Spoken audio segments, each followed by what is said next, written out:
Perfect. Hello, 18 Summers Tribe. We're here today with Alessia Citro. Welcome. Thank you for having me. So happy to be here. Good to see you. And you said you just got back from a flight from Hawaii. Is that where you've been? Yeah, family vacation slash husband's work trip that my daughter and I get to tag along on every year. And we took a red eye home and just woke up from a 3-hour power nap and I'm ready to rock. Mhm. There you So go. perfect. And actually, your story, your That's part of her pivotal story, catalyst, is right? part of a flight home from one of Uh, these same trips, or no, it was a different one, but yes, a flight home from Hawaii. A lot of magical things happen there. I'm coming to ah. find. Isn't that neat? And so tell me about you've made a huge transition in your life from a tech giant, working within these systems to then becoming having meaningful entrepreneurship and leading a completely different life, helping others. So what happened on that flight? Oh my gosh, I've done a literal 180. So the Cliff's Notes version is fast forward or rewind rather. I'm glad I gave the caveat that I came off a red eye, so you guys know why I'm not You're saying things still better than perfectly. us. I'm Forward, very backwards. We're all still living doing a that. parallel life Yeah. anyways. It's totally fun. That's true. What is time, right? Just a construct. So, but I digress.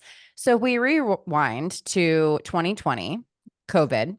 I had been working at Salesforce and I loved it, but my role was potentially being diminished and gotten rid of. And so I'm like, well, I better find another job. Start at Google on March 2nd of 2020. And then you know what happens a week after that, right? And Yep. so my identity, and I'm sure many of your listeners can relate to this, my identity was based completely on what I did professionally and on being really, really good at it. And I'd had my daughter about a year and a half prior to this. Suddenly, I find myself working 3 hours a day while she napped because, my husband's got a demanding job too. My boss knew all of this, but I end up falling behind. And so all of the ways that I would define myself, people say, oh, what do you do? Who are you? Oh, I work at Google. Oh, I'm a tech sales quota crusher. All these things that define me go bye-bye. And so fast forward, now I can say that correctly. Fast forward to June of 2021, and I meet this woman on a plane back from Maui. I was there with my husband too, and we got upgraded to first class at the last moment and split up. And I'm like, okay, see you in LA. Like, I don't want to be in economy. Totally fine. I end up talking to this woman, Jody, still good friends, and she basically provides the confirmation for me that it was time to leave. Had been so out of alignment. I had fallen into a deep clinical depression. I'd come out of it by that point, but I was still really struggling. And she said, I knew we were meant to sit next to each other when you walked towards me and that I needed to talk to you. And I said, well, what did you need to tell me? She goes, that you are ready. You've got it all within you and you can do it. And so now here we are. And I had also been, I didn't even mention this, but I had a side hustle. I had a 7-figure online wine business at the same time. And I was drinking Amazing. way too much. Um, And you know what? People think, oh, it's normal. I know so and so that's worse than me. I don't get sloppy. I don't get mean. They find all these ways of like justifying it, right? And shortly after this, I also had the epiphany, you know what? I think that this is not doing me or my family any favors. And now I'm stone cold sober. And it's been like a cheat code. So, quite literally, my life has gone 180 and I could not be happier about it. Now I'm teaching people about um, habits instead of selling wine. How's that for a pivot? so you gave up Google and a 7-figure hustle. Yep. Like Wow. burned it all to the ground. And so let's dig into that because we all talk about those big catalyst moments, like, veering the ship a different direction. And it's scary and it's hard and the wind is in your face. And we Like all want to do it like incrementally, right? Yeah. we just talked about one of my original Right. mentors. I don't know if you go way back to the Zig Ziglar days, but Oh, Zig, yeah. Zig said, dude, if you're gonna make change a habit, do it flamboyantly and enthusiastically, or it ain't happening. Like, and it sounds like you were just like, pull the pins out, like so. Yes. And but I'm like so in awe of that. like what was it like? I mean, were you just, did your depression go up 4x for a little while then, or tell me, like, where were you at that time of pulling all these hand grenades into getting rid of these two big things you had worked hard on? You Grenades know, are not always bad. Like just right. Like, I well, Totally. mean, no, they can burn yeah, I through a mean, mountain, right, to get they to a make a thing. pathway, right? Yeah, yeah. That's what I'm Exactly. saying. Yes. Oh, I love that reframe. Yes. I was like tunneling through this inauthentic life of supposed tos and shoulds. I'm the eldest daughter of an Italian immigrant. Anyone listening who has either of those components to their upbringing knows there's a lot of expectations and a lot of pressure to perform. And so my dad is wonderful. My mom is like a saint as well. They're amazing people. And there was a lot of expectations on me to make the most of what I'd been given, right? And so I find myself like, oh, I actually don't really like being in corporate. And oh, I don't really like doing so. It was like, okay, I'm going to tunnel through this and come out the other side. And so, gosh, it's funny because, you tell the universe or God your plans, and then, like They there's happen laughter. Or sometimes. that, but sometimes it's like very much in a different way than you expected it would be. Always, yeah. So part of how I walk off this flight at LAX and reconnect with my husband, and I'm like, yeah, so I'm going to give notice tomorrow. And he's like, I'm sorry, what?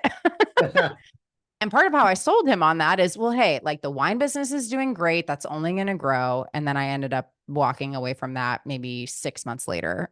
So it was just one Wow. thing after another. But the way that I did that was at some point you keep hearing these whispers that eventually become screams, whether that's like body aches or just these nudges that just become like shoves, right? Like you just keep getting the message louder and louder until you listen to it.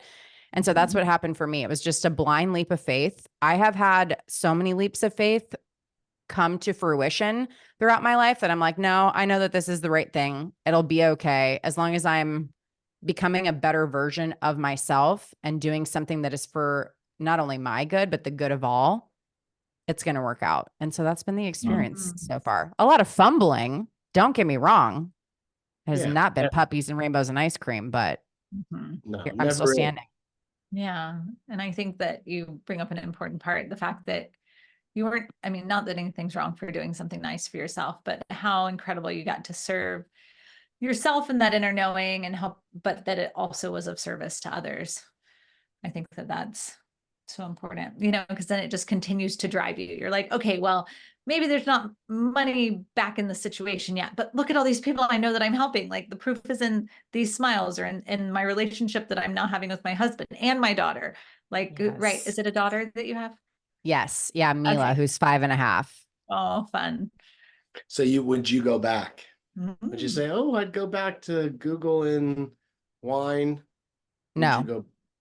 There you no. go. That's what I In a was parallel hoping to hear. universe, I'm still doing that, but yeah, not in this one. But isn't that funny how a parallel universe can play out? You're like, I could have been in that universe very easily forever. Mm. Yeah. And I do want to give Easily in some the ways. Easily.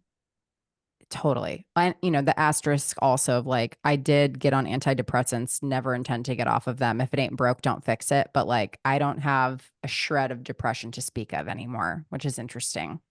It's great. That's great. Yeah, no, it's important to empower It shows ourselves. how I think there's this, we've talked about this, situational is very powerful, Mm. and we can't discount that enough. Yes, of course there's biology and chemistry to our body, but situational can be such a factor. Well, and you had two factors. You had alcohol, which is a depressant, and then you had a Yeah. work environment that didn't feel aligned between what do you say, your inner and your outer success, what you Yes. measure. And so, you just think when we have these things kind of against us, sometimes we wonder, like, well, why do I feel like crap? Okay, well, you know, I'm betraying my own purpose. I'm drinking every night. I'm not sleeping, like the layers of, Yeah. okay, I understand, but it's so hard Very hard.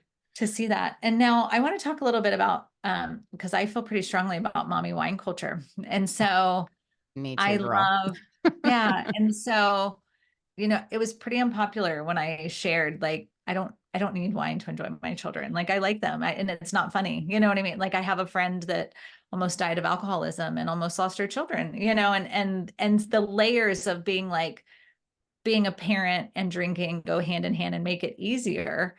I don't buy that. And I don't think it's funny. And it sounds like you really did a big turn for me, Ella.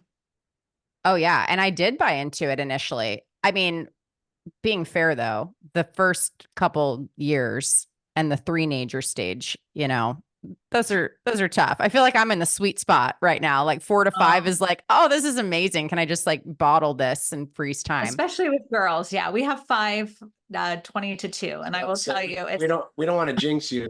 You might be like, oh my gosh, I didn't see 7 yet. Cause our 7-year-old, he is a piece of work. well, and they're all so different and so No, amazing, but but I'm there's saying, like I don't want to miss those moments. big kids, big problems, like all the things people say. yeah. And the times that but more often than not, Jim and I are like, when we go through all the crazy shit that kids are, we're like, oh, I'm so glad I'm not turning to alcohol because I couldn't even function handling this situation if I was not sober right now. That's the thing that's so ironic about it is it's like, oh, well, drink so that parenting is easier. And it's like, what does alcohol make easier? Like literally nothing, and certainly not parenting. But I bought that hook, line, and sinker for a while, and I contributed to it, which, now I feel like maybe I'm atoning for all of that and trying to like right past wrongs and be really loud about this. But I mean, here's the other reason why. More is caught than taught. Do you know when I quit drinking, my daughter was like about 3. And again, I was never sloppy. I wasn't mean. Doesn't matter. After I quit, right after, she goes, Mommy, where's your wine? Meanwhile, now I've got a book, Higher Self Habits, coming out. And she says, Mommy, I want to write a book about habits like you. Your kids are watching. Would you rather they become an author or a high functioning alcoholic? That's a no-brainer. Yeah. Too, like disclaimer, I know that like some people have a glass a day, like it's fine. Everybody's fine. But I just, it made me sad because I so much enjoy my spouse and my children that became a thing. Like, oh, you do this so that you can suffer through it better. But yeah, Totally. So tell us more of how you do guide others. So your book, Higher Self Habits. And then I do have to read this, the scientific, strategic, and spiritual framework to get out of your own way for good. And that's what you did with yourself. Yeah. Accidentally. That's what I created to turn my own life around. You can even look at photos of me from like 3 to 5 years ago and I look like a different person. Like I'm aging in reverse now. Yeah. Well, I like to think so. I have a little help from Botox, but it's okay. So essentially what I share in the book is you got to know how to tune into your own authentic truth. So what is working for you and what is not? And I show you how to do that in the book. So like, let's talk about like the habit of drinking. I don't think everyone needs to be sober. I think there are some people who can moderate. I'm not one of those people. I can't moderate anything. So if you're one of those people, coming to terms with that and like creating a life that you love. And I take the reader through 5 stages. So the first is awareness, because you can't solve a problem until you're aware that it exists. The second is alignment, getting really, really clear on who are you really? What are you here for? And what do you want to be remembered for?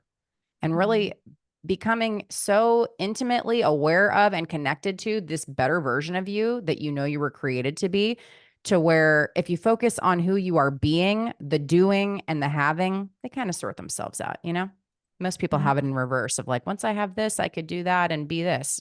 Nope. It's the wrong way. Focus on who you're being. So then in the third stage, we audit the different parts of your life that could use some editing or refining. And also, where are the parts that you're really, really strong with? How can you use some of that strength to shore up the areas of opportunity?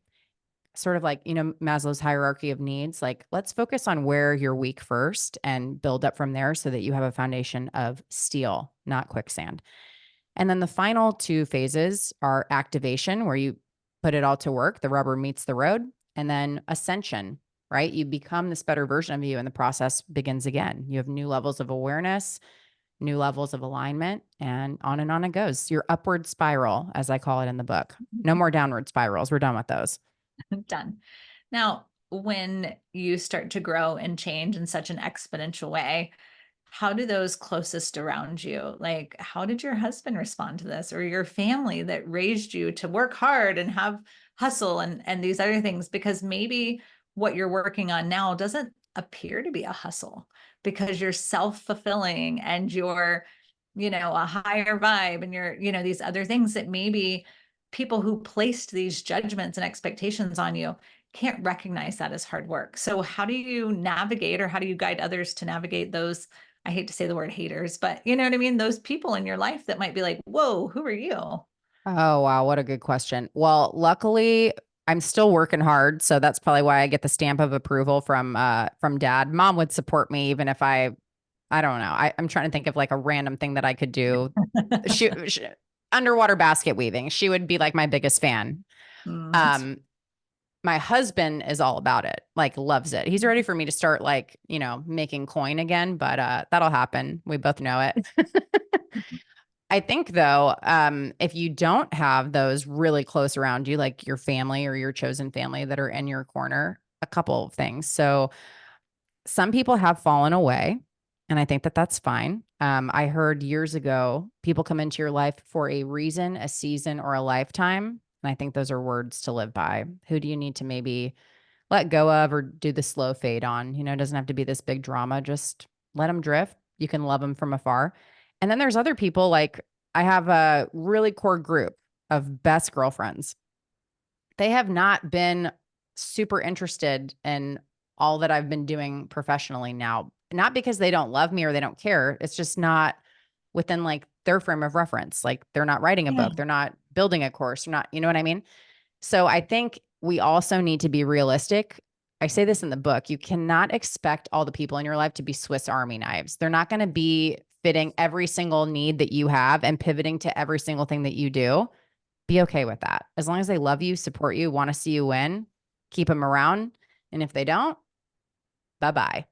Yeah. Yeah. That's so I remember when I first started going into business for myself, I wanted to tell everyone about going into business for themselves. And it really took out a lot of energy out of me, and it probably annoyed the hell out of a lot of people. And Yep. the enthusiasm and the desire to help or inspire was there. But it, as you said, you're trying, we all know Aesop's fable, right? Where I want everyone to become a fireman. And so it didn't quite work once, the rubber hit the road and everyone became a fireman. And that was a big lesson for me. It's a lot of it. You don't know, that one? You don't know I Aesop's? don't, but I know all of them, and I don't know that So one. So I'm gonna call bullshit on that story. All right, Aesop's fable. There's a lot of them. I don't know this fireman reference. It's all animals, so I don't know what you're talking about. I'm pretty sure it's an Aesop's where the firemen. Do you guys don't remember this? The king. There's a lot of bullshit I can handle if you reference a book that I know. Are you ready? So this is not the king's not wearing any clothes. So there's a fire, and the king calls the firemen, and he saves the palace. And the king is so impressed that everyone should become a fireman. Yeah. And the next, within a week, he's going, "Hey, where's my royal meal?" And the chef's like, "I'm sorry, you asked me to become a fireman, but here's a rubber boot that you could eat on." And then he goes to, "Where's my royal mail?" And the royal mail officer says, "I'm sorry, I don't deliver mail anymore, but I have these fire hoses in my," and it's just this simple story. I love it though. We'll have to find it. No, I like it. She still doesn't believe you. Oh, I do. It's a great. I mean, if you just made that up, then I think you should write it. You should write it. I'm not bad on my feet to make that kind of a story. That's good. That's a good one. That's kind of what I was trying to relate it to. That goes along with like Einstein's, like if you taught a fish to climb a tree kind of thing. So yes, it's so true. But you know what though, when you first unshackle yourself, if that's how you felt in corporate, you're like this evangelist and you feel like everyone would be better off, but the reality is that maybe that's not the case. I did the same thing. So yeah. Especially when you like feel so passionate and excited about it. But it is hard to like live this different life where you think like, oh, I suddenly took I don't know Matrix reference, but people do like the blue pill versus red pill, and you take the one and you suddenly are like, whoa, I see it all now. Don't you see it? And everyone's like, I don't really see it. But, you know, sometimes it's not, the buy-in is not exactly the same. And so just, you know, as you continue to do you and live and guide others, it's like, it's so interesting to kind of shed your skin and become who you are most meant to be. But I love hearing Yeah. that those closest to you are so supportive. That's nice because imposter syndrome creeps in. Oh boy, especially for women.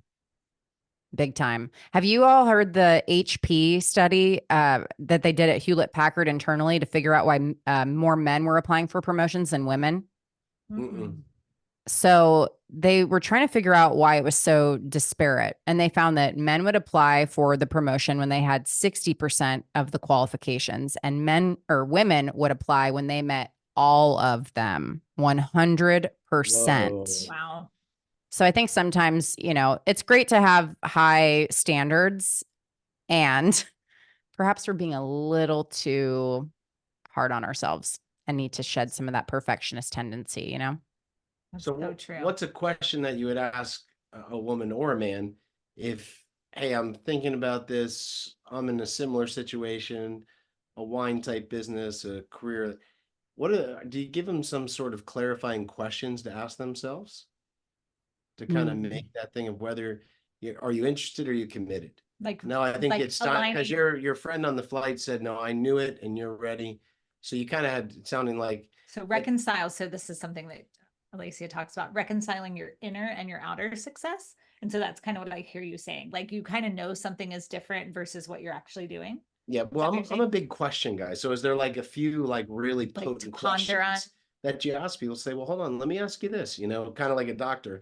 Well, let me ask you: are your shins really hurting? Okay, and then Are you you wearing know the what I right mean. You're shoes? like, yeah, yeah. So I don't know. Just Yeah. Well, and what's a saying? Prescription before diagnosis is malpractice. So having Mhm. some questions or criteria before you burn the ships and leave Great. behind, right? Well, okay. So one of the things I ask people in the book, if you were to say an objective fact, so let's just say, okay, my name is Alessia. How does that feel in my body to say that objective truth? Versus if I say, my name is Deborah, that feels different. That's not resonant. There's dissonance. So getting in tune with how it feels when something is resonant versus dissonant. Once you start to tune back in, because here's the thing, most of us, our minds and our bodies are so disconnected. How can you begin to like realign them? You know what I mean? And like tap back into what you know is true. There's a great book, The Body Keeps the Score. oh yeah, Like we know. your body knows all the truth, right? So learning what that feels like. And actually, so when I first became a corporate dropout, I was like you, Jim. I was like an evangelist. I'm like, everyone should leave their job, you know. I don't really feel that way anymore. I think you should leave behind what is soul sucking and inauthentic, whatever that looks like. So if that's leaving one corporate job behind to go find another one that's a better fit for you, do that. Um, just keep following your truth and trust that income will follow impact and get people in your corner supporting you. And just how can you be the best version of you? The rest kind of sorts itself out, I think. That maybe sounds a little lofty, but for me, it's been true. No, no, I think it's good advice. Mm-hmm. And now, Alessia, where can we buy your book? Where can we learn more about you and this path that you're guiding others on? Yeah, if you want to transform and have the transformation last, I would love to connect with you. I'm the most active on Instagram, and that's at Alessia Citro, ALESSIACITRO, and then 2 underscores. You can learn more on my website, which is alessiacitro.com, and then Higher Self Habits. I'm not sure when this is coming out, but it'll probably be available when you're listening to this. It'll be on Amazon and all major retailers online. Oh, good. And you don't have a specific date yet. June 13th. June 13th. Okay, great. Yeah. So, As people listen to this, it'll probably just be coming up. oh, we can do it like that. Oh, That's perfect. perfect. Oh, I love it. I so appreciate all that you've guided and like the example that you've led. I Yeah. feel, it's inspiring. Thank you. And thank you for having me. I think so many of us are sleeping on potential and happiness and joy for so many reasons that I unpack a lot more in the book. And whatever I can do to be leading by example, that better is possible and more and joy and happiness and fulfillment are there, I'm happy to do it. So thank you for having me. Always That's available. great. Thanks for joining us today. This is a great chat. The button moves. Oh my goodness. There we go.